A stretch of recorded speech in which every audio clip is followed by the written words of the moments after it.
আমাদেরকে একদম ছোটবেলা থেকে গোগ্রাসে গেলানো হচ্ছে, শেখানো হচ্ছে এবং হয়েছে বাংলা মানেই অভাব, বন্যা আর দুর্ভিক্ষ।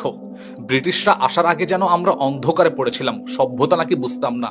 কিন্তু ইতিহাস তো অন্য কথা বলে ভাই। বাস্তবতা হলো বাংলা ছিল পৃথিবীর অন্যতম ধনী, স্বয়ংসম্পূর্ণ ও শক্তিশালী একটা রাষ্ট্র।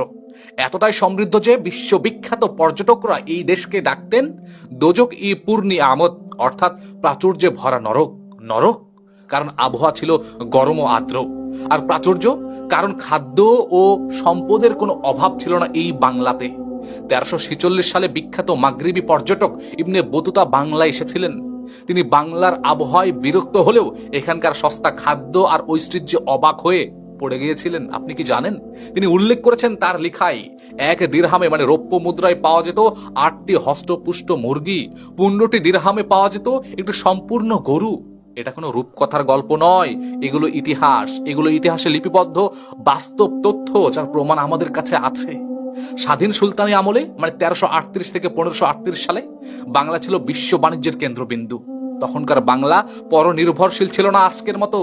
নিজেরাই নিজেদের উৎপাদন করত আর বিশ্বকে তাক লাগিয়ে দিত, বিশ্বকে সরবরাহ করত।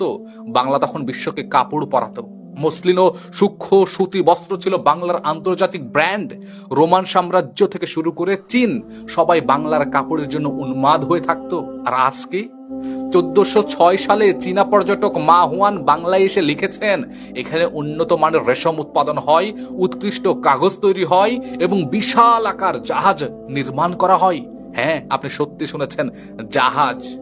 আজ আজ আমরা জাহাজ ভাঙ্গা শিল্প নিয়ে গর্ব করি, কিন্তু একসময় এই বাংলায় ছিল জাহাজ নির্মাণের কারখানা এবং বিশ্বসেরা।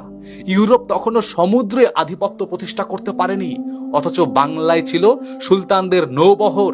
চট্টগ্রাম, মালদ্বীপের কথা বলেন, ইন্দোনেশিয়ার কথা বলেন, আরব সাগরের কথা বলেন, সকল জায়গায় পর্যন্ত দাপিয়ে ব্যর্থ তারা এই বাংলার সুলতানরা। পরবর্তীকালে ব্রিটিশ নৌবাহিনীর বিখ্যাত ব্যাটেল অফ ট্রাফালগার এ ব্যবহৃত অনেক জাহাজও কিন্তু বাংলার সেগুন কাঠ ও কারিগরদের হাতে তৈরি হয়েছিল। এই ইতিহাস কি আমরা জানি? বাংলার কাঠ আর দক্ষতা দুটোই ছিল প্রশ্ন অতীত। সুলতান গিয়াসুদ্দিন আজম শাহের কথা কি আমরা জানি?